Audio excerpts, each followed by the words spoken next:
함수 fx는 x세제곱 빼기 x와 실수 전체의 집합에서 미분 가능한 역함수가 존재하는 3차 함수 gx가 있습니다. 여기서 주의해야 될 게 누가 미분이 가능한 거냐면 이 3차 함수의 역함수가 미분이 가능한 거예요. 그러니까 미분 가능한 3차 함수의 역함수가 존재한다라는 게 아니라 얘의 역함수가 존재하는데 그 역함수가 미분 가능하다라는 뜻입니다. 아셨죠? 그럼 이게 뭘 의미하느냐? 자, 일단 이 3차 함수의 역함수가 존재하려면 이 3차 함수는 계속 증가하거나 혹은 계속 감소하는 형태가 되어야 돼요. 그래서 만약에 A가 양수였다면 계속 증가하는 형태 3차 함수 그래프는 이거 아니면 이거 두 개 중에 하나입니다. 이 둘의 차이는 얘는 중간에 미분 계수가 0 되는 점이 있다라는 얘기인데 이렇게 되면 그 역함수가 미분이 불가능한 점이 생길 수가 있어요. 자, 예를 들면 x세제곱의 그래프 한번 생각해 봅시다. x세제곱의 그래프는 요거 이렇게 그려볼까요? 이렇게 그려보면 x세제곱의 그래프가 정확하게 이렇게 그려지면서 0에서 미분계수가 0 됐다가 이렇게 증가하는 이런 형태죠. 그럼 얘 역함수는 y는 이퀄 x의 그래프가 대칭이 될 겁니다. 그래서 이 역함수의 그래프를 대충 그려보면 여기서 이런 식으로 돼서 이렇게 된 다음에 이런 식으로 이렇게 될 거예요. 그쵸? 근데 이게 x 이퀄 0에서 보면 여기서의 접선은요, x축의 수직이 나옵니다. 즉 접선의 기울기가 존재하지 않죠? 그 얘기는 이 점에서 미분이 불가능하다는 얘기가 됩니다. 그래서 이런 경우가 나오면 안 되겠구나 라는 거예요. 결과적으로 우리가 알 수 있는 건 뭐냐 하면 이 gx는요 3차 함수 중에서 보시는 바와 같이 계속 증가하는데 중간에 미분계수가 0 되는 지점이 없는 그런 함수이거나 혹은 계속 감소하는데 중간에 미분계수가 0 되는 점이 없는 그런 함수여야 된다라는 겁니다.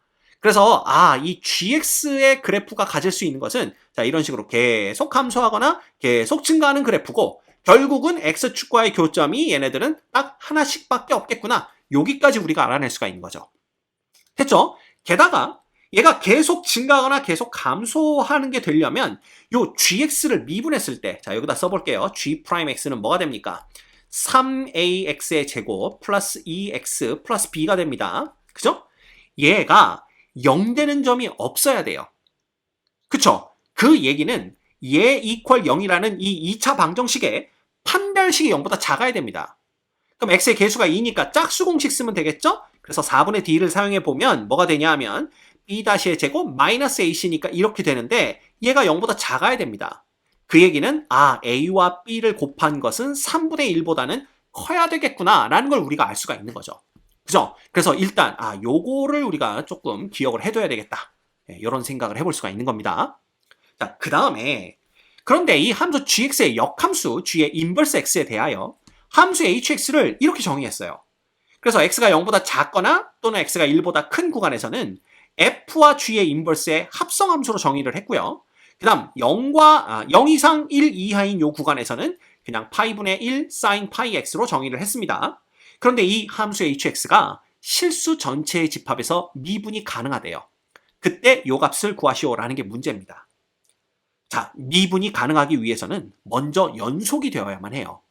근데 가만 보니까 이 g의 인버스 x는 연속함수죠. 왜? 미분 가능하면 연속입니다. 게다가 f도 다항함수, 연속함수입니다. 연속함수 둘을 합성했기 때문에 얘도 연속함수가 되는 거예요. 그렇겠죠? 그래서 요 구간에서는 연속이고 이 사인의 요 그래프도 이 구간 안에서 연속인 거 우리가 확인할 수 있죠? 그러면 h가 연속이 되려면 x는 0에서 연속이면 되고 x는 1에서 연속이면 됩니다. 그래서 그 두 가지를 살펴볼 거예요. 자, 먼저 이쪽부터 볼게요. 연속이 되기 위해서는 x 이퀄 0에서의 함수값과 x가 0으로 다가갈 때 극한값이 같으면 됩니다. 근데 x 이퀄 0에서의 함수값은 여기 x 대신에 0 대입하면 되겠죠? 그러면 사인의 0이 되는데 사인 0은 0이니까 그냥 전체가 0 돼버립니다. 그래서 함수값은 0이고요. 그래서 이 0과 극한이 같아야 되는데 0이 같아야 됩니다. 누구와? 극한. 근데 0보다 큰 쪽에서 0으로 다가가는 극한은 당연히 0이겠죠. 왜냐하면 이 함수 자체가 연속함수니까 0에서의 함수값과 0보다 큰 쪽에서 0으로 다가가는 극한이 같을 겁니다. 그러면 요 함수의 0보다 작은 쪽에서 0으로 다가갈 때 극한이 0이면 되겠구나. 그래서 우리는 0이 누구랑 똑같아야 돼요. x가 0보다 작은 쪽에서 다가갈 때 f의 g의 인버스 x 얘가 되면 되겠구나 라는 걸 알 수가 있습니다. 자, 그런데 이 g의 인버스 x가 실수 전체에서 연속이죠. 그 얘기는 뭐냐면 x가 0으로 다가갈 적에 이 g의 인버스 x는 0에서의 함수값, 즉 g의 인버스 0을 향해 다가가게 됩니다. 그래서 얘는 어떻게 바꿔 쓸 수가 있냐 하면 리미트 x가 g의 인버스 0을 향해 다가갈 적에 f의 x다 이렇게 보시면 되는 거예요. 근데 이 g의 인버스 0을 향해 다가갈 때는 이것도 좌극한이 있고 우극한이 있겠지만 fx가 연속 함수입니다. 따라서 좌극한과 우극한이 같을 수밖에 없어요. 따라서 이걸로 다가갈 때 극한으로 그냥 보셔도 상관없다 이겁니다. 우극한일지 좌극한일지 확인 안 해도 된다는 얘기예요. 근데 fx도 연속이니까 결국 x가 1로 다가갈 때 얘가 다가가는 값은 x가 2값일 때 f의 함수값과 똑같다라는 거죠. 그래서 f의 g의 인버스 0이다. 이렇게 우리가 생각해 볼 수가 있는 거예요. 자, 근데 g의 인버스 0이 얼마인지 우리가 알 수가 없습니다. 그쵸? 그런데 이 g가 있으니까 선생님 역함수 구하면 되지 않나요? 자, 실제로 역함수를 구해서 푸는 문제는 거의 없다라고 말씀드렸죠. 역함수의 성질만 이용하시면 됩니다. 자, 그래서 우리가 어떻게 볼 거냐면 이걸 이렇게 볼 거예요. g에 알파가 이퀄 0이 되는 이런 알파가 있다라고 한번 생각을 해보는 겁니다. 이건 그래프에서 보시면 아시겠지만 이 gx의 그래프가 계속 감소하거나 계속 증가해야 되기 때문에 x축과의 교점은 하나밖에 없고 바로 그 점이 알파라고 보시면 되는 거예요. 그러면 g 알파, 즉 알파에서의 g의 함수값이 0이 되겠죠. 이해되시죠? 자, 이렇게 되면 g의 인버스의 0은 얼마가 되는 겁니까? 이게 알파가 되는 겁니다. 그래서 이런 역함수의 성질을 이용해서 우리가 이 문제를 풀 수가 있는 거예요. 됐죠? 자, 그러면 얘는 뭐랑 똑같냐 하면 f의 g의 인버스의 0이 얼마입니까? 지금 알파입니다. 그래서 f의 알파가 되는 건데 그 값이 0이 돼야 돼요. 즉 f의 알파는 0이 돼야 되는데 이 얘기는 뭐냐 하면 이 x세제곱 빼기 x 이퀄 0의 한 근이 알파다 이렇게 볼 수가 있다는 겁니다. 따라서 얘 이퀄 0인데 얘를 인수분해하면요 이렇게 돼요. 그렇죠? 얘 이퀄 0이니까 이거 하나의 근이 알파라면 알파가 될 수 있는 후보는 0 아니면 1 아니면 마이너스 1이겠구나. 그래서 우리는 알파가 가질 수 있는 값이 마이너스 1 아니면 0 아니면 1이겠구나. 뭐 이렇게 한번 생각을 해봅시다. 그래서 이런 걸 우리가 생각해 볼 수가 있는 거고요. 그 다음 두 번째, 1에서도 연속이 돼야 됩니다. 자, 1은 여기다 1 대입하면 함수값 나오겠죠?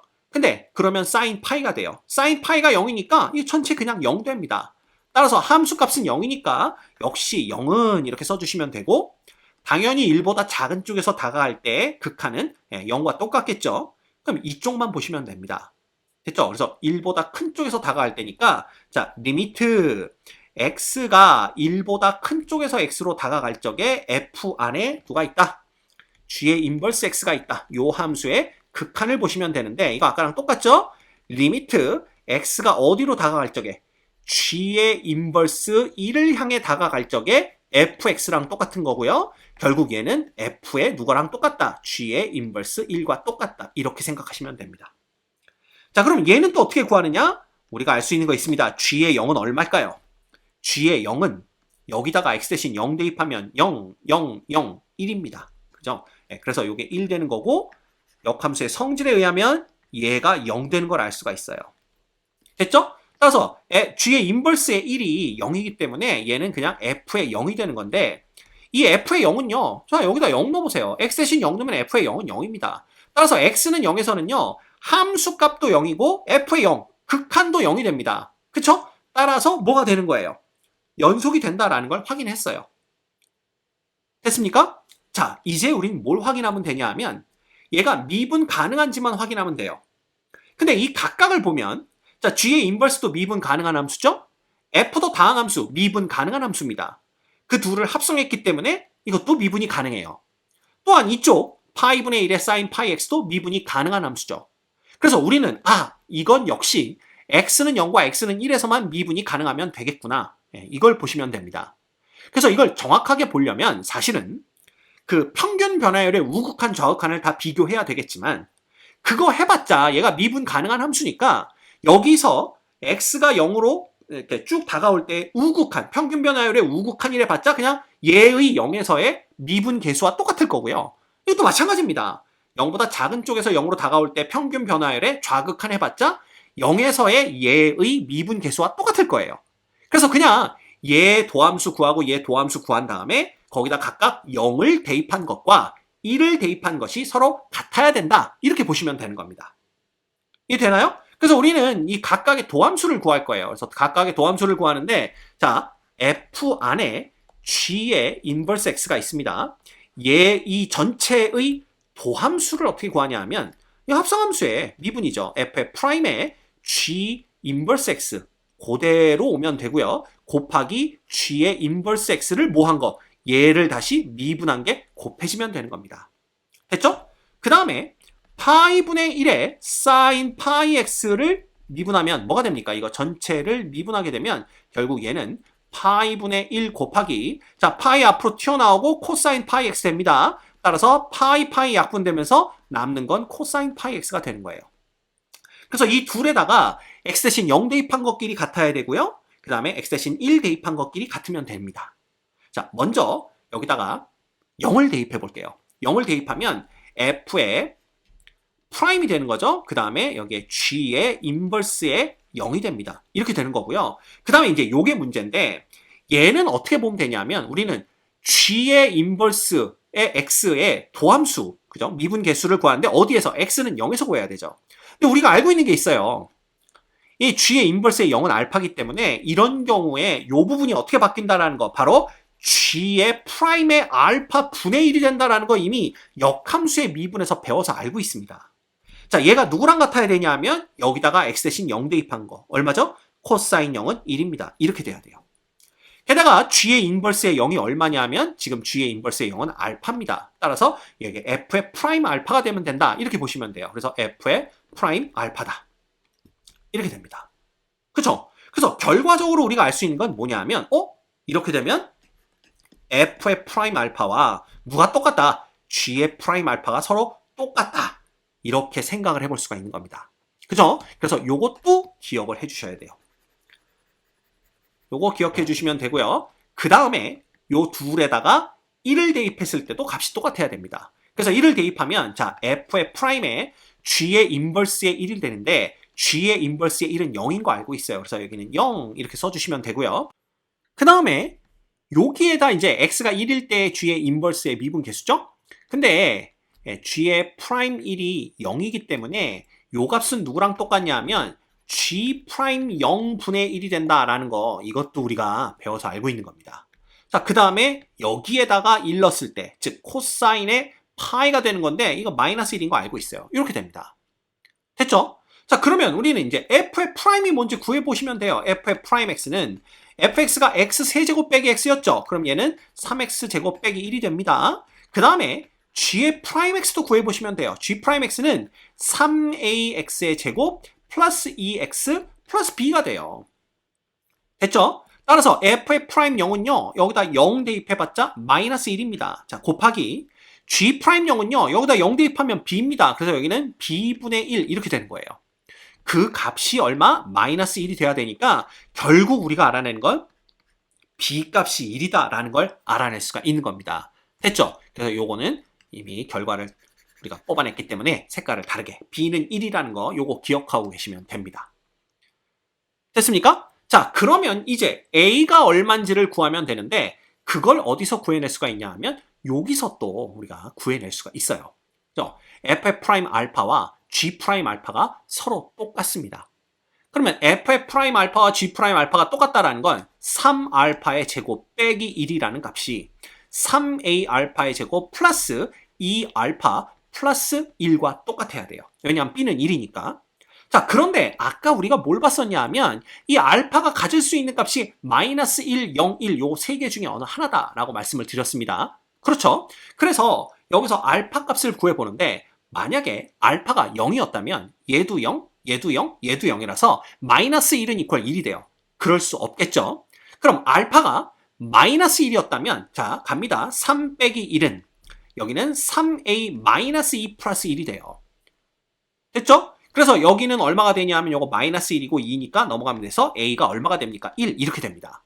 그래서 A가 1이 나오고요. 자, 만약에 알파가 1이었다면 어떤 일이 벌어지냐 하면 알파가 1인 경우에는 3 빼기 1은 3A 플러스 그 다음에 알파가 1이니까 3 이렇게 됩니다. 그래서 이때는 A가 마이너스 3분의 1이 나와요. 자, 그런데 아까 우리가 맨 처음에 A와 B를 곱하면 3분의 1보다 커야 된다고 그랬죠? 근데 지금 B가 1입니다. 따라서 A는 3분의 1보다 커야 돼요. 그래서 A가 3분의 1보다 크다면 얘는 답이 될 수가 없습니다. 그래서 A는 1이다. 이걸 알아내면 돼요. 그래서 A도 1이구나 라는 걸 우리가 확인할 수가 있는 거죠. 그럼 끝났죠. A도 1, B도 1이니까 GX를 구해냈습니다. 자, GX는 AX의 세제곱, X 세제곱입니다. 플러스 X의 제곱, 플러스 BX니까 그냥 X예요. 그 다음 플러스 1 이렇게 되는 거죠. 됐죠? 따라서 G의 A 플러스 B라는 것은 A도 1이고 G도 1이니까 G의 2입니다. 그럼 G의 2는 얼마예요? 8 플러스 4 플러스 2 플러스 1입니다. 됐죠? 요거 7인가요? 8 더하면 얼마? 15. 따라서 이 문제의 정답은 얼마? 15인 걸 알 수가 있습니다.